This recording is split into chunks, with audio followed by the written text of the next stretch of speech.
সেই দিন আর বেশি দূরে নয়, যেদিন আমার মৃত্যুর খবরটা ভেসে আসবে মসজিদের মাইকে, আর আমার নিথর দেহটা দেখে মানুষ আফসোস করে বলবে, কালকেও দেখেছিলাম এই মানুষটাকে মুচকি হেসে কথা বলতে, তবে আজ হঠাৎ এমন হলো কেন? মানুষটা বড্ড ভালো ছিল।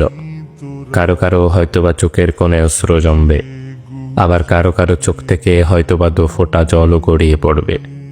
আবার অনেকেই খুশি হয়ে বলবে, যাক, ভালোই হলো, আপদটা বিদায় হয়েছে। বেঁচে থাকতে কি কম জ্বালিয়েছিল?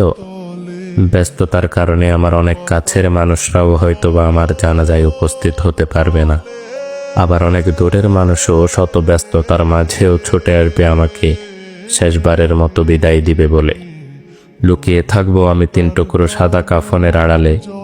কেউ কেউ ছুটে আসবে আমাকে শেষবারের মতো একটুখানি দেখবে বলে। আবার কেউ কেউ আমার মৃত্যুর সংবাদ শুনে দোয়া পড়াটাও প্রয়োজন বোধ মনে করবে না। সেই দিন আমার পাশে থাকা ছোট্টকাল থেকে আমায় আদর যত্নে বড় করে তোলা প্রিয় মানুষগুলো বলবে, লাশ বেশি সময় ধরে ঘরে রাখতে নেই, তাড়াতাড়ি নিয়ে চলো। দাফন কার্যে অত বেশি দেরি করতে নেই। শত কষ্ট উপেক্ষা করে তৈরি করা আমার সাজানো গোছানো জীবনের সমস্ত সম্পর্ক, টাকা পয়সা, গাড়ি বাড়ি, জায়গা জমি ইত্যাদি কিছুই আর আমার থাকবে না।